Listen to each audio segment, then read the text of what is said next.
नमस्कार, खबर उत्तराखंड देख रहे हैं आप और मैं हूं आपके साथ प्रिय व्रत दीक्षित। पौड़ी से इस वक्त की बड़ी और अहम जानकारी सामने आ रही है, जहां पर अंकिता हत्याकांड मामले में बड़ी कार्रवाई देखने को मिली है।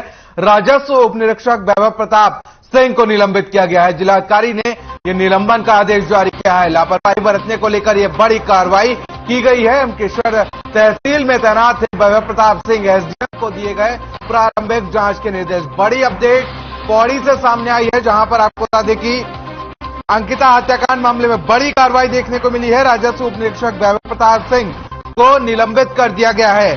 जिलाधिकारी पौड़ी ने यह आदेश जारी किया है और राजस्व उप निरीक्षक वैभव प्रताप सिंह के निलंबन का आदेश जारी कर दिया है। यह बड़ी अपडेट अंकिता हत्याकांड मामले में बड़ी कार्रवाई सामने आई है, जहां पर आपको बता दें कि लापरवाही बरतने को लेकर यह बड़ी कार्रवाई की गई है।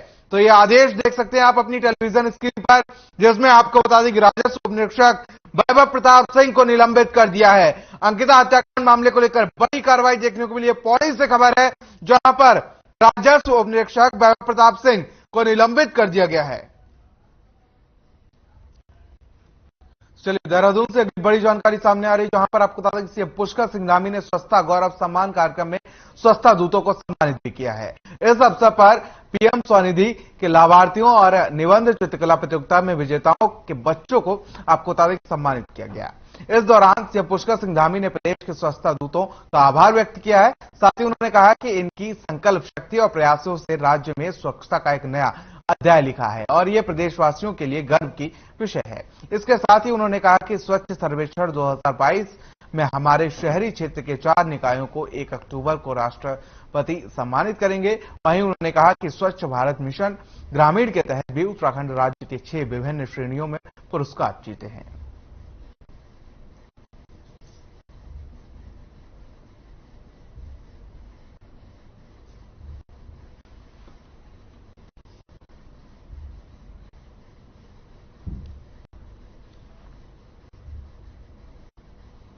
तो खबर देहरादून से, जहां पर आपको बताते हैं कि उत्तराखंड विधानसभा बैकडोर भर्तियों में हुई धांधली पर जांच समिति की रिपोर्ट आने के बाद मीडिया से बातचीत करते हुए विधानसभा अध्यक्ष रितु भूषण खंडूरी ने कहा कि जो भी भर्तियां नियमों के खिलाफ हुई हैं उनको निरस्त किया गया है। दरअसल जांच में पाया गया है कि भर्तियों में आर्टिकल 14 और 16 का उल्लंघन हुआ है।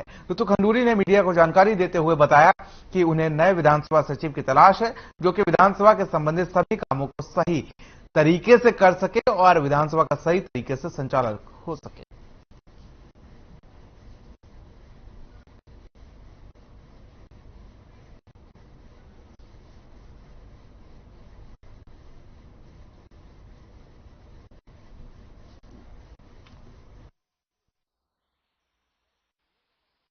लोगों की जो रिपोर्ट आई है, समिति की रिपोर्ट आई है, उसमें आप सब जानते हैं कि बहुत क्लियरली कहा गया है कि जो भी भर्तियां हुई हैं वो नियम विरुद्ध हुई हैं। चाहे एडवर्टाइजमेंट निकालने की बात हो, चाहे एग्जाम लेने की बात हो, लोगों को इन्फॉर्मेशन देने की बात हो, और साथ ही साथ आर्टिकल 14 और 16 का भी पालन नहीं हुआ है, जो कहता है कि हर एक व्यक्ति को समान अवसर मिलना चाहिए जहां तक भर्ती का सवाल है। तो इस कारण से जब रिपोर्ट आई है उसके बाद हमारी टर्मिनेशन प्रोसेस शुरू हुआ। तो इसके तहत कल करीबन हम लोगों ने 40 टर्मिनेशन नोटिस सर्विस किए थे, जिसमें से शायद 35 लोगों ने उनको रिसीव कर लिया है। इसी तरह से आज भी हम कुछ 100 को देने वाले हैं। धीरे धीरे प्रोसेस 1-2 दिन में समाप्त होगा। मैम, आने वाले दिनों में विधानसभा सत्र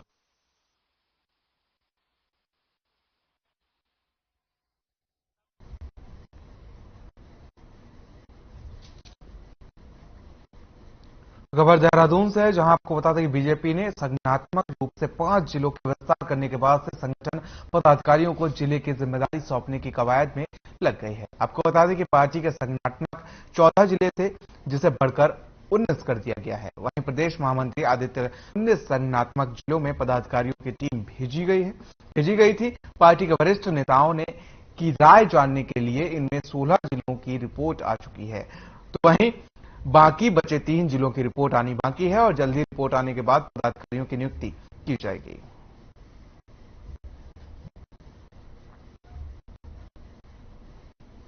अभी तक पार्टी के संगठनात्मक 14 जिले थे।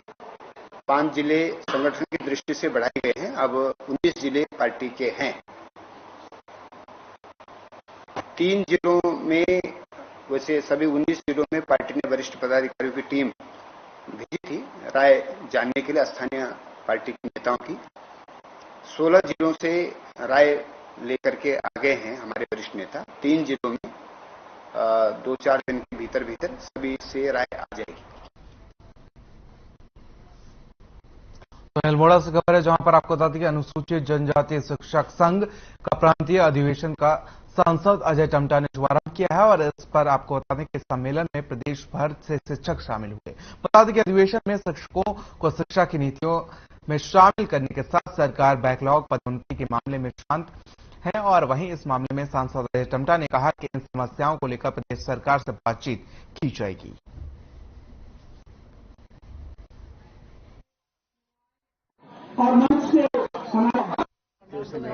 जैसा आपको मालूम है कि अनुसूचित जाति जनजाति के तृतीय प्रांतीय शिक्षक संगोष्ठी का अधिवेशन अल्मोड़ा में संपन्न हो रहा है। सरकार में मंत्री भी रहा हूं, प्रदेश की सरकार में भी मैंने बहुत काम किया है।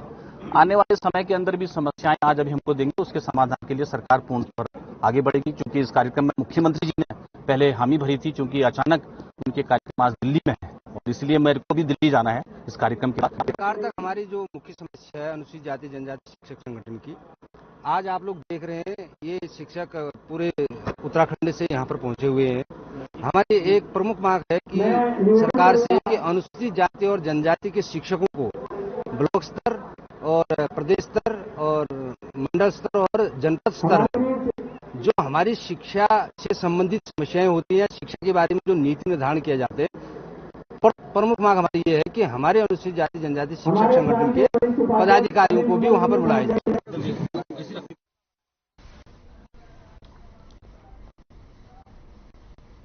तो लालकुआं से खबर है जहां पर आपको बता दें कि लालकुआं में आदर्श रामलीला कमेटी के तत्वाधान में क्षेत्रीय कलाकारों ने रामलीला का शुभारंभ किया है और इस दौरान जिला पंचायत अध्यक्ष बेला तोलिया ने दीप प्रज्वलित कर कार्यक्रम का शुभारंभ किया। बता दें कि जिला पंचायत अध्यक्ष बेला तोलिया ने क्षेत्रवासियों से अपील की है। साथ ही उन्होंने कहा कि आदर्श समाज समिति की ओर से ये शुभारंभ किया जा रहा है और स्थापना में अपनी भागीदारी जरूर निभाए। वहीं पूर्व नगर पंचायत अध्यक्ष पवन चौहान ने कहा कि भगवान रामचंद्र जी की लीला से हमें असत्य पर सत्य की जीत का संदेश मिला है। साथ ही उन्होंने कहा कि क्षेत्रवासियों से राम यज्ञ में शामिल हों और उन्होंने कहा कि आयोजन को सफल बनाएं।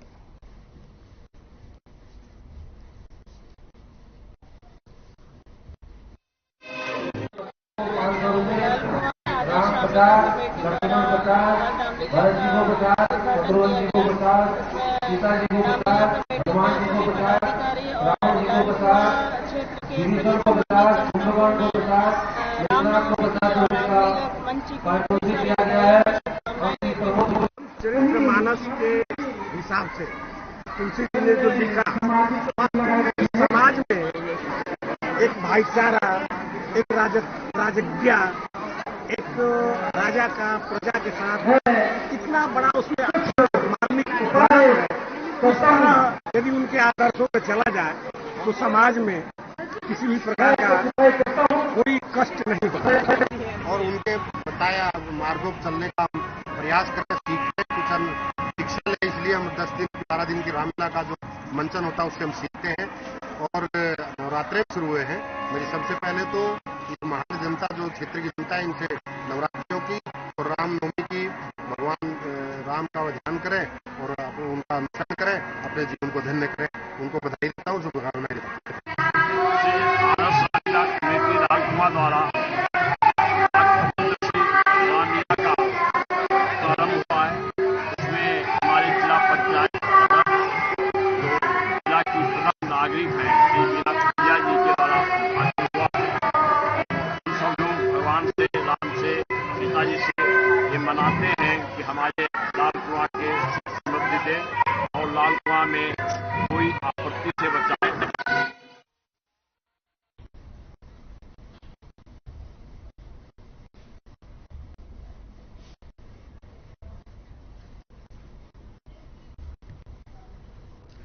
तो वहीं देश भर में शारदीय नवरात्र पर्व की शुरुआत हो चुकी है। नवरात्र के दूसरे दिन धर्मनगरी हरिद्वार में सिद्धपीठ माया देवी मंदिर में सुबह से ही भक्तों का तांता लगा हुआ है। ऐसी मान्यता है कि 52 शक्तिपीठों में से पहले शक्तिपीठ माया देवी मंदिर में पूजा अर्चना करने से भक्तों की सभी मनोकामनाएं पूरी होती है और मंदिर स्थापना के पीछे एक पौराणिक कथा है। अखाड़े के अंतर्राष्ट्रीय सभापति श्री महंत प्रेमगिरी ने बताया कि प्राचीन समय में जब राजा दक्ष की ओर से किए गए यज्ञ के दौरान माता सती ने अपने प्राण त्याग दिए थे, तब भगवान शिव ने उनके पार्थिव शरीर को यही लाकर रखा था। वहीं जब भगवान विष्णु ने माता सती के पावन टुकड़े किए गए तो वहीं तब जाकर पावन शक्तिपीठों की स्थापना हुई। सबसे पहले माता की नाभि इस स्थान पर गिरी और यहां देश का पहला शक्तिपीठ स्थापित किया गया।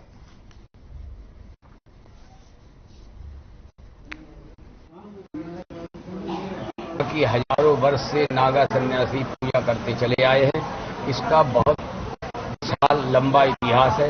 जब राजा दक्ष के पंखल में यज्ञ हुआ था, जब सती जी उसमें दहन हो गई थी, उसके बाद जो है वो सती के शरीर को लाकर के भगवान शिव ने यहाँ रखा था और यहाँ पर उनका मध्यस्थ नाभि क्षेत्र पड़ा, इसलिए माया देवी के नाम से विख्यात हुआ है। और माया देवी की इतनी बड़ी विशाल महिमा है, यत्र यत्र स्तुतो देव। भीड़ लगने वाले जो है कभी कभी आने वाले हैं। हम लोग तो यहाँ डेली के नित्य नियम वाले हैं। जो हरिद्वार वाले हैं उनके लिए माया देवी जो है इष्ट दात्री देवी है यहाँ की। हम लोग को तो डेली आना है। जब से मैंने होश संभाला तब से कोई दिन ऐसा नहीं गुजरा होगा, आंधी तूफान बरसात कोई भी हो, यहाँ पे आना ही आना है। नवरात्र का विशेष महत्व इसलिए हो जाता है क्योंकि यहाँ पे जो है माँ उस दिन विशेष कृपा बना कर रखती है 9 दिन। लेकिन माया देवी का जिससे एक बार आशीर्वाद ले लिया, मैं नहीं सोचता किसी और प्रकार का नशा करने के लायक रह जाता होगा।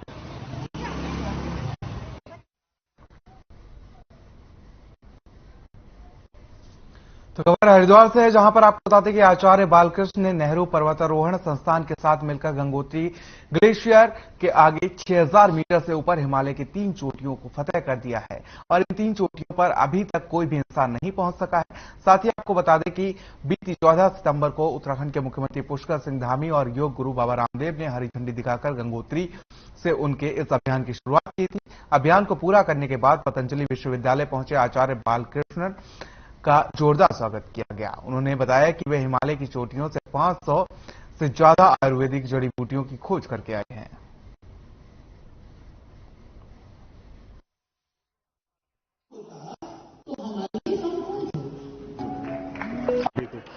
हिमालय की यह एक यात्रा ऐसी थी कि जहां पर जड़ी बूटियों के साथ में इस बार हम हिमालय की खोज पर थे। हिमालय में जड़ी बूटियों की खोज तो बहुत बार की, इस बार हमने हिमालय में हिमालय की खोज की। जो अनारोहित जो हिमालय चोटियां थी उनमें से 3 चोटियों की खोज करके और उनकी स्थिति, पारिस्थिति और प्राकृतिक जो बना हुआ स्वरूप था उसके आधार पर उसका नामकरण करके हम बड़े रूपों में कई बार प्रयास हुए। जो अंतिम प्रयास जो है लगभग आज से 42 साल पहले हुआ था, 1981 में। उसके बाद कोई किसी ने साहस नहीं किया वहां तक पहुंचने का।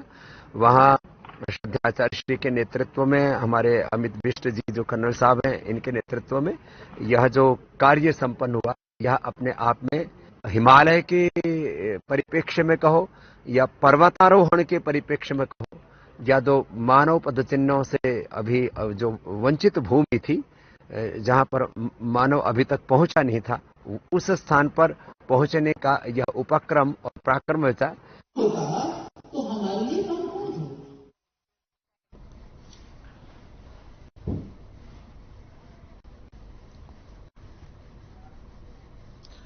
तो रुड़की से अगली बड़ी खबर है, जहां पर आपको बता दें त्रिस्तरीय पंचायत चुनाव को लेकर वोटिंग हुई और इस दौरान मतदान को लेकर पुलिस प्रशासन पूरी तरीके से अलर्ट नजर आया। बता दें कि अपने मताधिकार का प्रयोग करने के लिए लोगों ने बढ़ चढ़कर हिस्सा लिया और सुबह से ही पोलिंग बूथ पर भीड़ इकट्ठी हो गई थी, जिसको लेकर अधिकारी पोलिंग बूथ पर पहुंचकर स्थिति का जायजा ले रहे थे। वहीं हरिद्वार के डीआईजी योगेंद्र सिंह ने बताया कि शांतिपूर्ण चुनाव के लिए काफी पुलिस बल तैनात रहा।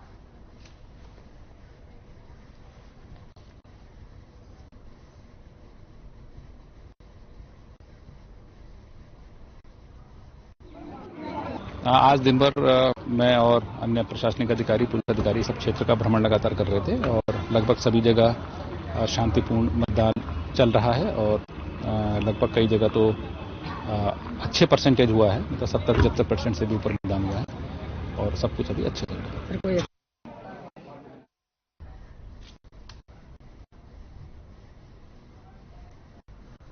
तो खबर हल्द्वानी से है, जहां पर आपको बता दें कि अंकिता भंडारी के हत्यारों को कड़ी से कड़ी सजा दिलाने को लेकर राज्य भर में आक्रोश चरम पर है। कई संगठनों ने हत्या के आरोपी पुलकित आर्य और उसके मैनेजर साथी सौरभ भास्कर और अंकित गुप्ता को फांसी की सजा दिलाने की मांग की है। इसी क्रम में कई संगठनों से जुड़ी महिलाओं ने तिकोनिया चौराहे पर एसडीएम कोर्ट तक नंगे पैर चलकर हत्याकांड का विरोध किया और अंकिता के हत्यारों को फांसी की सजा दिए जाने की मांग की। वहीं महिलाओं ने कहा कि उत्तराखंड की बेटी बचाओ बेटी पढ़ाओ की बात तो सरकार करती है, लेकिन यहां हकीकत में बेटियां सुरक्षित नहीं हैं। सरकार को दोषियों के खिलाफ सख्त से सख्त कार्रवाई करनी चाहिए ताकि महिलाएं खुद को सुरक्षित महसूस कर सकें।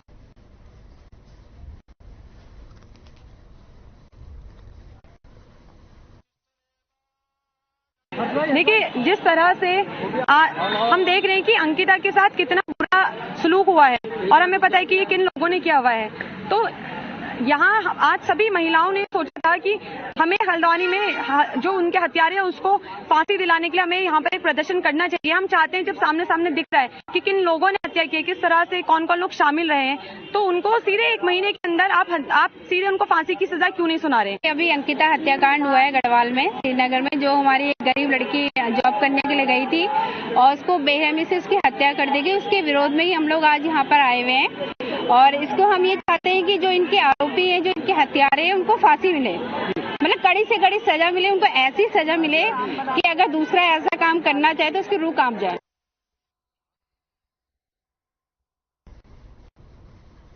तो जसपुर से खबर है, जहां पर आपको बता दें कि अंकिता हत्याकांड के बाद प्रशासन अलर्ट हो गया है। बताया जा रहा है कि प्रशासन ने कई होटलों पर छापेमारी की है। इस दौरान होटलों पर अनियमितताएं पाई गईं और उस दौरान उप जिलाधिकारी सीमा विश्वकर्मा ने बताया कि जिलाधिकारी के निर्देशों के बाद से 6 होटलों पर छापेमारी की गई है, जिनमें 2 होटलों को बंद कराया गया है।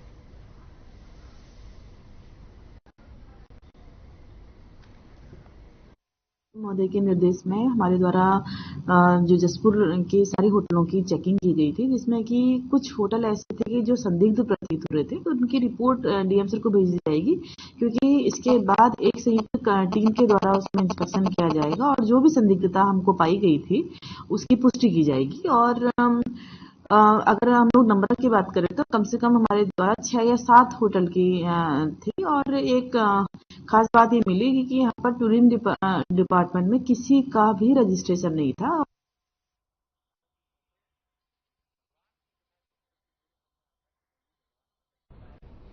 तो दिनेशपुर से खबर है, जहां पर आपको बता दें दिनेशपुर में तरुण चेतना यंग क्लब ने कैरम प्रतियोगिता का आयोजन किया, जहां मुख्य अतिथि के रूप में विधायक अरविंद पांडे ने शिरकत की और इस दौरान विधायक अरविंद पांडे ने खेल का शुभारंभ किया। और इससे पहले अमर ज्योति विद्या मंदिर के छात्र छात्राओं ने सांस्कृतिक कार्यक्रम प्रस्तुत किए। साथ ही आपको बता दें प्रतियोगिता में उत्तर प्रदेश, उत्तराखंड के शक्ति फार्म, रुद्रपुर, दिनेशपुर और आसपास के कई क्षेत्रों के खिलाड़ियों ने हिस्सा लिया। वहीं मुख्य अतिथि के तौर पर अरविंद पांडे ने कहा कि क्षेत्र में कई तरह के खेलों की प्रतियोगिताएं होती रहनी चाहिए और इससे युवाओं के अंदर प्रतिभा जो भी है वो सामने आती है।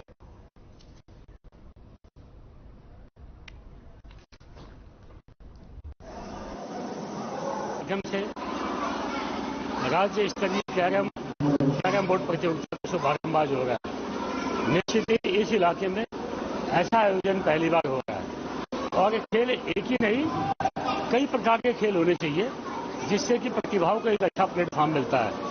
और मैं सौभाग्यशाली हूं कि मैं ऐसे क्षेत्र का विधायक हूं जहां के नौजवान विभिन्न संस्थाओं के माध्यम से कभी नाट्य कला, कभी खेल, कभी सांस्कृतिक कुछ न कुछ आयोजन करते रहते हैं।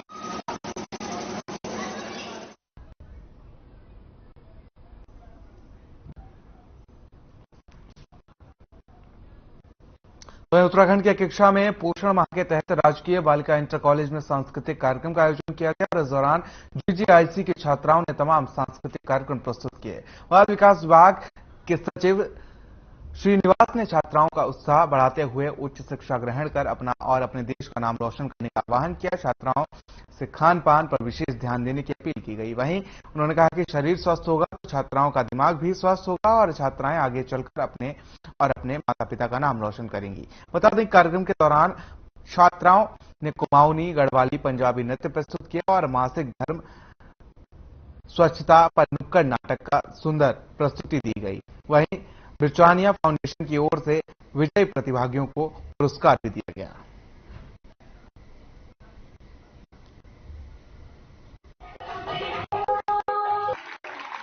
एक्टिविटीज देखते हुए बहुत खुश हुआ। उन्होंने बहुत ही अच्छा प्रोग्राम वगैरह काम किया था। वो जो नाटक वगैरह में बच्चों का अवेयरनेस के बारे में और न्यूट्रिशियस फूड के बारे में, माँ का बेटी का कितना पोषण वो चाहिए, जरूरत है, वो पूरा बहुत बढ़िया दिया था। पोषण माँ का दे के जिला अधिकारियों को और स्कूल जो भी टीचर्स वगैरह को I am very grateful to them for giving me an opportunity. आज का दिन बहुत खास था क्योंकि आज केवल राष्ट्रीय सेवा योजना का स्थापना दिवस ही नहीं था, ब्रिटानिया न्यूट्रिशन फाउंडेशन का पुरस्कार वितरण समारोह था और महिला सशक्तिकरण एवं बाल विकास कार्यालय के द्वारा यहाँ पर हमारे बच्चों को रिफ्रेशमेंट की व्यवस्था भी थी।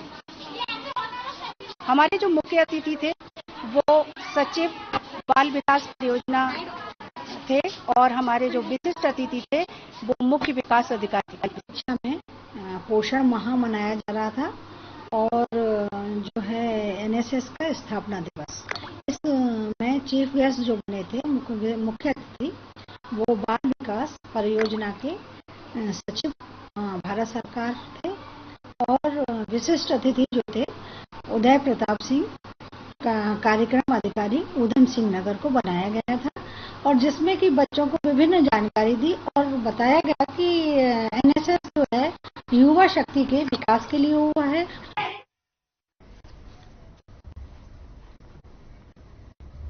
पोखरी में अंकिता हत्याकांड मामले में महिलाओं और छात्राओं ने विनायक धार चौक पर चक्का जाम किया। आपको बता दें कि इस दौरान फास्ट ट्रैक कोर्ट में अंकिता केस की सुनवाई की मांग की और साथ ही लोगों ने चेतावनी देते हुए कहा कि अंकिता को जल्द से जल्द न्याय मिलना चाहिए। अगर न्याय नहीं मिला तो सरकार के खिलाफ प्रदर्शन करने के लिए वो बाध्य हो जाएंगे।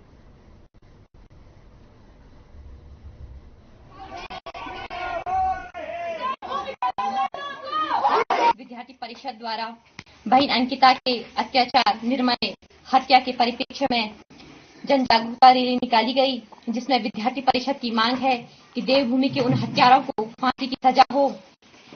बहन, बहुत अफसोस होता है कि अभी तक उन हत्यारों को फांसी की सजा नहीं है। मलाल है, लेकिन पूर्ण विश्वास भी है कि मैं तेरे हत्यारों को, कि हम सब तेरे हत्यारों को फांसी की सजा दिलाकर रहेंगे। आज दिनांक 26 सितंबर को अंकिता मर्डर केस में बहन अंकिता को न्याय दिलाने के लिए एबीवीपी पोखरी इकाई द्वारा आज पोखरी मार्केट में धरना प्रदर्शन किया गया, विरोध प्रदर्शन किया गया, ताकि अंकिता के हत्यारों को ऐसी कड़ी से कड़ी सजा मिले कि देवभूमि में दोबारा कोई ऐसा कृत्य करने की सोचे। 26 सितंबर को अंकिता भंडारी बहन के लिए एबीपी अखिल भारतीय विद्यार्थी परिषद के कार्यकर्ताओं ने एक जुलूस रैली निकाली है, जिसमें हम लोगों ने अंकिता बहन को इंसाफ के लिए मांग उठाई है। आशा है कि सरकार हमारी मांग को अवश्य सुनेगी। ये बहुत ही दुख का विषय है कि हमारी देवभूमि उत्तराखंड में भी ऐसे घटनाएं सामने आ रही है। ये हमारे लिए बहुत ही ज्यादा दुख। तो वहीं अल्मोड़ा से खबर है, जहां पर आपको बता दें जिला सहकारी बैंक की 51वीं वार्षिक निकाय की बैठक आयोजित की गई। सामान्य निकाय बैठक में एक साल में कितना खर्च और कितनी कमाई हुई है, इसका लेखा जोखा रखा गया। सहकारी बैंक के पदाधिकारियों ने बताया कि कोरोना संकट के बीच आई आर्थिक सुस्ती के बावजूद बैंक ने लगभग 5 करोड़ का लाभ कमाया है और इस दौरान जिला सहकारी बैंक के चेयरमैन ललित लटवाल, पूर्व विधायक रघुनाथ चौहान समेत सहकारी बैंक से जुड़े अल्मोड़ा बागेश्वर के लोग शामिल रहे। इस मौके पर जिला सहकारी बैंक के महाप्रबंधक मनोहर सिंह भंडारी ने बताया कि बैंक की तरफ से दीनदयाल उपाध्याय ऋण योजना के तहत ग्रामीण क्षेत्रों में लोगों को 0% ब्याज दर पर लोन उपलब्ध कराया गया है, जिससे लोगों को काफी फायदा हुआ है।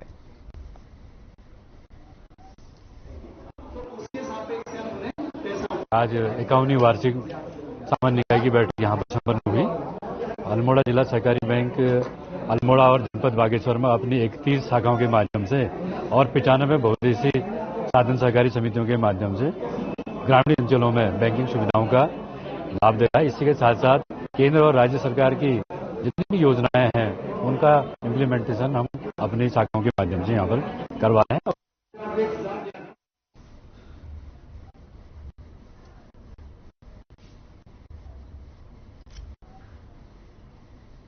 तो वहीं मुख्यमंत्री के आदेश और काशीपुर में एसएसपी के निर्देश अनुपालन करते हुए पुलिस ने सत्यापन अभियान चलाया है और होटलों और रिसोर्टों पर छापेमारी की है और पुलिस ने इस दौरान कई खामियां भी पाई हैं, जिसमें कई होटलों पर नियमानुसार कार्रवाई कर जुर्माना लगाया गया है। काशीपुर पुलिस ने ऋषिकेश में अंकिता हत्याकांड की घटना के बाद से क्षेत्र के कई होटलों और रिसोर्ट में छापेमारी कर सत्यापन अभियान चलाया है। तो वहीं आपको बता दें कि काशीपुर पुलिस ने इस मुहिम के तहत करीब 4 होटलों और रिसोर्टों में अभियान चलाकर चालान की कार्रवाई की है। काशीपुर कोतवाली प्रभारी ने बताया कि पुलिस की अलग अलग टीमें इस काम पर लगी हुई हैं। जहां भी कर्मचारियों का सत्यापन नहीं किया गया है वहां गलत तरीके से कार्रवाई होटलों में चल रही है, उन पर पुलिस की निगरानी बढ़ा दी गई है जिससे कोई अप्रिय घटना न हो।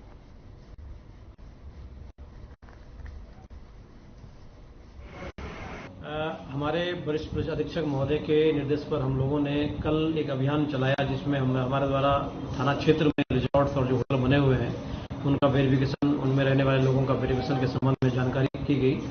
तो हमारे द्वारा अभी तक 4 होटलों का इसमें चालान किया गया है पुलिस एक्ट में, जिसमें 10,000 रुपये का जुर्माना है, माननीय न्यायालय का चालान किया गया है। और हमने अभी भी काफी लोगों को हमारे द्वारा अवेयर किया गया है कि जितना जल्दी हो सके उतना अपने प्रतिष्ठान में काम करने वाले लड़कियों का, लड़कों का, जो भी कर्मचारी उनका एकदम वेरिफिकेशन करवाएं।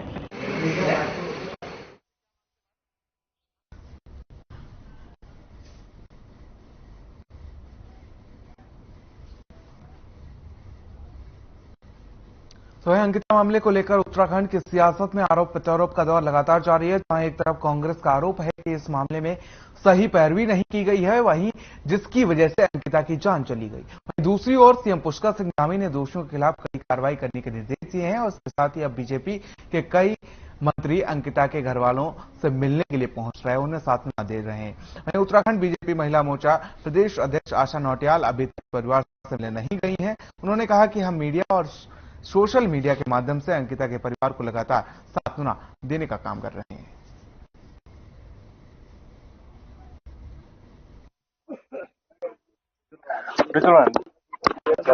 अंकिता उत्तराखंड की बेटी थी और हम लोग भी बहुत दुखी हैं कि मतलब उस बेटी के साथ ऐसी घटना घटी। हम भी लगातार अपनी सरकार और हमारा संगठन लगातार उनके संपर्क में भी है। सरकार जितना मदद कर सकती है सरकार अपनी तरफ से कर